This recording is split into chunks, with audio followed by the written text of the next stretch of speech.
आज हमारी संस्था अजमेर ऑनेस्टी का वार्षिकोत्सव 2023 आयोजित किया गया। आपको मैं बता दूं कि यह संस्था सामाजिक क्षेत्र में अग्रसर है और समय समय पर बालकों की शिक्षा, नारी शिक्षा, स्वेटर वितरण, शूज वितरण, पर्यावरण क्षेत्र तथा पक्षियों के लिए परिंदे लगाने और ऐसे ही अनेकानेक कार्यक्रम आयोजित करने के कार्य कर रही है। और आने वाले आगामी मार्च माह में हम एक मेडिकल कैंप का आयोजन करेंगे तथा मई जून माह में पक्षियों के लिए परिंदे लगाने का कार्यक्रम आयोजित करेंगे। और यह संस्था समाज के हर वर्ग के साथ जुड़कर काम कर रही है। संस्था का क्या नाम है सर? अजमेर ऑनेस्टी, आज जिसका क्या प्रमुख कार्यक्रम रखा उद्देश्य गया है है? सेवा ही धर्म, सेवा ही कर्म। आज क्या कार्यक्रम रखा गया है? आज हमारी संस्था अजमेर ऑनेस्टी, जिसकी स्थापना 7 जनवरी 2022 को की गई थी, आज उसका वार्षिकोत्सव आयोजित किया गया है। क्या क्या कार्यक्रम आज के?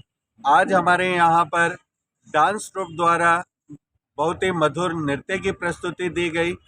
एक हास्य कवि कलाकार श्री रास बिहारी गौड़ साहब द्वारा मनमोहक प्रस्तुति दी गई और इसके पश्चात संस्था का परिचय सम्मेलन भी आयोजित किया गया। कार्यक्रम कहाँ पे, किस जगह किया गया आज? कार्यक्रम हमारा मनोहर समारोह स्थल बिहारीगंज पुलिया के पास आदर्श नगर में आयोजित किया गया। Good name sir?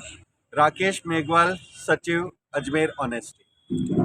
अब बहुत सारे लोग होते हैं ना, उनको तो लगता है विराट, मैंने कहा थैंक यू, लेकिन विराट कोहली को कविता नहीं आती है। बोला आपको भी कहाँ आती है? और वो मेरी इज्जत कर रहा है। अब क्या है, सर्दी का समय, सुबह ये नहीं पता लगेगा आप कविता से मरे या सर्दी से, इसलिए ताली वाली बजाओ ताकि आपकी भी गर्मी होती है और मुझे भी सांस मिलता है। ये विवेकानंद की तरह मत बैठो, क्योंकि मैं ऐसी कविताएं भी लिखता हूँ जिसके पैसे लेता हूँ और ऐसी भी कविताएं लिखता हूँ जिसके पैसे आपको बंद करने के देने पड़ेंगे। एक बोला भाई साहब आप कविता कब से लिख रहे हो? मैंने कहा मुझे ध्यान है, कॉलेज के टाइम से ही लिख रहा हूँ। बोला अच्छा, ये संस्कार आप में कहाँ से आए? मैंने कहा सुना है मेरे पिताजी कविता लिखते थे। बोले उनके पिताजी क्या करते थे? मैंने कहा वो भी कविता लिखते थे। बोला उनके पिताजी? मैंने कहा यार 3 दादाजियों के बाद किसको पता होता? मैंने उससे पूछा, वो तो मुझे नहीं पता, लेकिन तू जानना क्या चाहता है? बोला मैं इसकी बेवकूफ़ी की जड़ ढूंढना चाह रहा हूँ।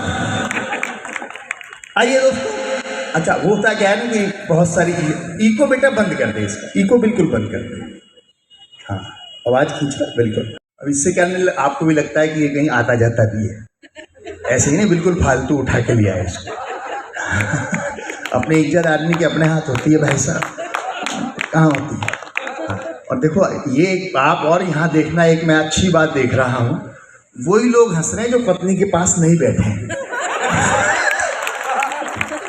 लुगाई के पास बैठा आदमी तो दहशत में ही नहीं हंस रहा है। वो देखे तो हंसूं। हस्बैंड का मतलब वो होता है जिसकी हंसी पे बैंड है ऐसा। लेकिन आप हंस लो, कोई दिक्कत नहीं है यार, क्या कर लेंगी घर वाली?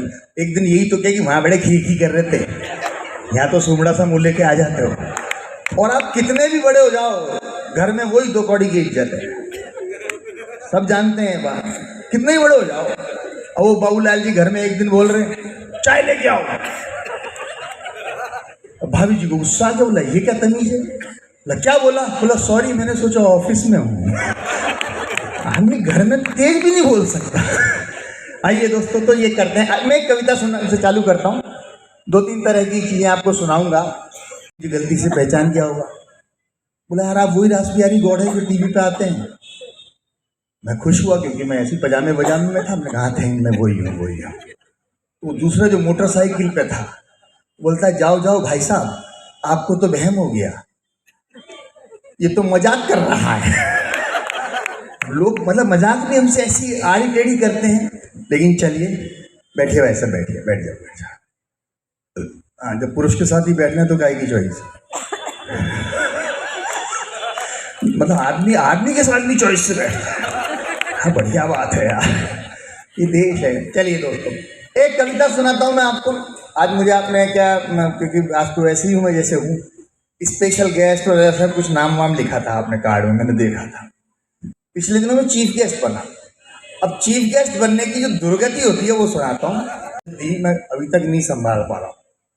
मैं वो डॉक्टर हूँ मोहल्ले का जो सबका इलाज फ्री करता है, लेकिन जब खुद बीमार हो जाता है तो घर वाले, वो मोहल्ले वाले कहते हैं अबे इससे तो गुजगा ही नहीं होता है।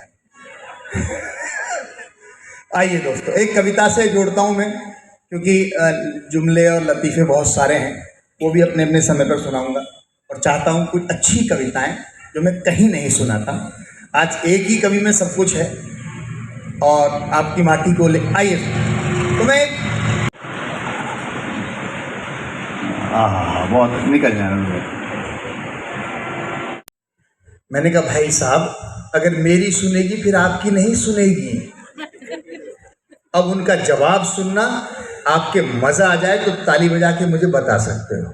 मैंने कहा भाई साहब मेरी सुनेगी फिर आपकी नहीं सुनेगी। बोला भाई साहब एक बार आप सुन लो फिर आपकी नहीं निकलेगी। आपके भीतर मस्ती होनी चाहिए। कोई रास बिहारी गौड़, कोई कवि, कोई स्टैंड अप कॉमेडियन, कोई भी आदमी आपको नहीं हंसा सकता। दुनिया का कोई शख्स नहीं हंसा सकता, बशर्ते कि आपके मन में मस्ती होनी चाहिए। और अगर आपके मन में विषाद है, कलेश है, दुर्भावना है, तो आपके होठों पर कभी हंसी आ नहीं सकती। और मैं अक्सर कहा करता हूँ, जिस वक्त आप हंस रहे होते हो तो आप यकीन कीजिए आप ईश्वर से बात कर रहे होते हो, क्योंकि दूसरी कोई बात आपके मन में नहीं आती। आप ना उस समय किससे घृणा कर रहे होते हो, ना किसी से नफरत कर रहे होते हो। आप हंसना सीख जाइए, घरों में हंसाइए, मस्ती जाइए, सड़क पर जाइए, बहुत सारी चीज़ें ऐसी बिखरी रहती हैं। वो एक मोटरसाइकिल का विज्ञापन लगा हुआ था, अंग्रेजी शराब की दुकान, नीचे लिखा 1 लीटर में 85 किलोमीटर दौड़े। वो एक डॉक्टर का नाम लिखा हुआ था, डॉक्टर महेश्वरी मनोचिकित्सक, नीचे लिखा था 50% ऑफ। आपके मन में मस्ती होनी चाहिए। आप बैंक में चले जाओ, कभी जाना आप मेरे कहने से, कल से आपको मैं हंसना सिखा रहा हूँ, कुछ भी नहीं कर रहा हूँ। बैंक में जाना आप कल से, बहुत मस्ती आती है। चारों तरफ तक चैम्बर होता है, किसी के एक लड़की बैठी होती है, महिला बैठी होती है, नीचे लिखा होता चालू खाता। समझ में हमें ताली वाली बजाओ यार। समझना पड़ता है। बारीक बात समझोगे ज्यादा मजा देगी, नहीं समझोगे तो आपका कुछ नहीं बिगड़ेगा, बात निकल जाएगी। हंसी आपको अंदर से भी समृद्ध करती है। वो मैं एक पुलिस वाले को कुत्ते ने काट लिया। मैंने कहा यार आपको कुत्ते ने काट लिया? बोला भाई साहब वर्दी में नहीं था ना। अब इसलिए भी ताली बजाओ कि पड़ोसी पे इंप्रेशन पड़े कि ये पढ़ा लिखा आदमी है। अगर आप नहीं बनाओगे तो भोंट माने जाओगे। बारीक बात का मजा अलग होता है। वो एक लड़के की शादी हो रही थी, फिर बारीक बात दे रहा हूं, बताना आप पढ़े लिखे लोग। एक लड़के की शादी हो रही थी, घोड़ी पर बैठा, घोड़ी भी दग गई, कार मंगा ली, कार में बैठकर गया, दरवाजे पर पहुंचा, लड़की को पता लगा लड़का घोड़ी छोड़कर कार में बैठकर आया है। लड़की ने वरमाला डालने से मना कर दिया। बारीक बात बताना, उसका तर्क था जिससे घोड़ी नहीं संभली।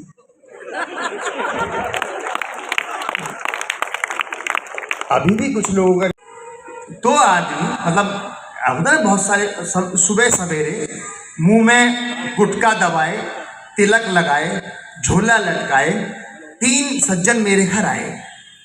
बोला रास बिहारी जी, हम नव वर्ष का एक कार्यक्रम करने जा रहे हैं, आपको मुख्य अतिथि बनाना चाहते हैं। मैं मुख्य अतिथि बनाना चाहते हैं। इससे पहले कि मैं खुश होता, सपनों में खोता, तभी उन्होंने एक चंदे की डायरी निकाली। मैंने उस पर नजर डाली, उनमें से एक बोला कितने भर दूं?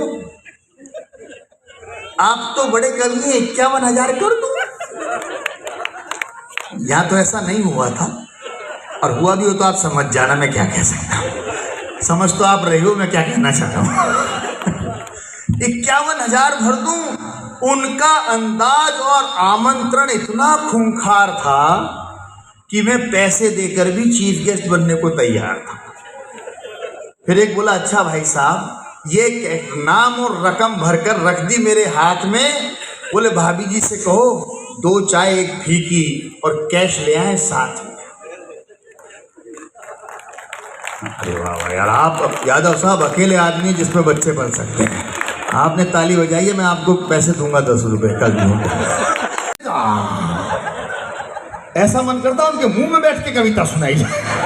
ताली बजाओ एक बार और जोर। आपकी ताली मुझे थोड़ा सा रेस्ट देती है, जबरदस्ती क्या करूं यार, तो बड़ा संकट का काम है। अच्छा एक और चीज है, आजकल खाने की चीज, पिज्जा, पीने की चीज, माजा, बहुत सारी चीजें आती है ना, टेलीफोन आता है, लोन ले लो, आपके पास फोन आते ही रहते हैं। मेरे एक बैंक मैनेजर दोस्त हैं, मैंने उनसे पूछा रही क्या तरीका है, तुम इतने लोन बांटते हो कार वार के, कोई नहीं चुकाए तो क्या करते हो? बोला जी कोई खास बात नहीं है, आप घबराओ मत, हम कार उठा लाते हैं। मैं बहुत तरीके से धीरे से बात कहूँगा, संभाल लेगा। बोला जी हम कोई नहीं, अगर कार का लोन नहीं चुकाता तो कार उठा लाते हैं। मैंने कहा शादी के लिए भी देते हो?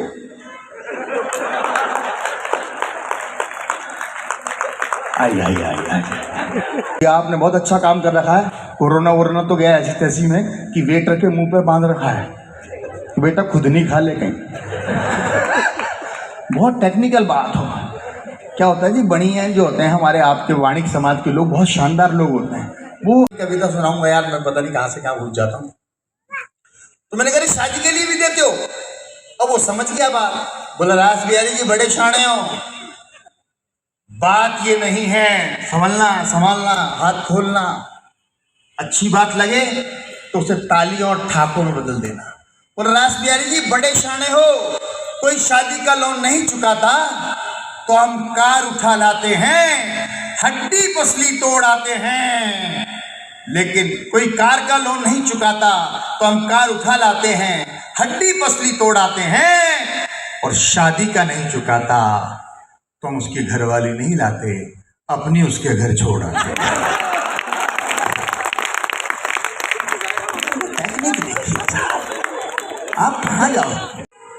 दो आदमी, मतलब बहुत सारे, सुबह सवेरे मुंह में गुटखा दबाए, तिलक लगाए, झोला लटकाए, 3 सज्जन मेरे घर आए। बोला रास बिहारी जी, हम नव वर्ष का एक कार्यक्रम करने जा रहे हैं, आपको मुख्य अतिथि बनाना चाहते हैं। मैं मुख्य अतिथि बनाना चाहते हैं।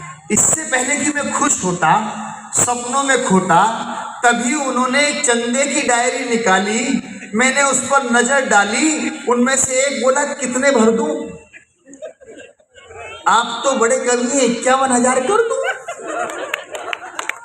या तो ऐसा नहीं हुआ था, और हुआ भी हो तो आप समझ जाना मैं क्या कह सकता हूं। समझ तो आप रहे हो मैं क्या कहना चाहता हूं। 51,000 भर दूं? उनका अंदाज और आमंत्रण इतना खूंखार था कि मैं पैसे देकर भी चीफ गेस्ट बनने को तैयार था। फिर एक बोला अच्छा भाई साहब, ये नाम और रकम भरकर रख दी मेरे हाथ में, बोले भाभी जी से कहो 2 चाय 1 फीकी और कैश ले आए साथ में। अरे वाह वाह यार, आप यादव साहब अकेले आदमी जिस पे बच्चे बन सकते हैं। आपने ताली बजाई है, मैं आपको पैसे दूंगा 10 रुपए कल दूंगा।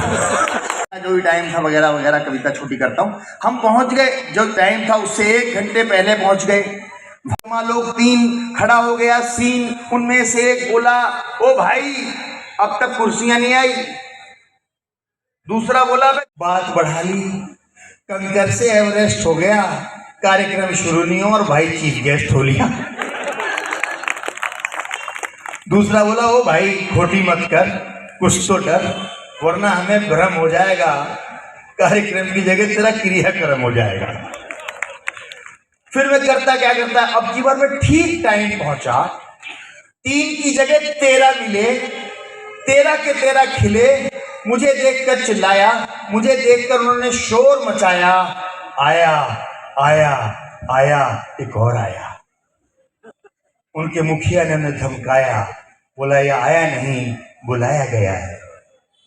टोटल टाइम वेस्ट है, अबे श्रोता नहीं चीफ गेस्ट है। क्योंकि इस परफॉर्मेंस के लिए जितनी तालियां बजाई जाए उतनी, तो चलिए तारीफ में तो मैं बहुत बहुत जितना। बुझी क्षमा भी जल सकती है, बुझी क्षमा भी जल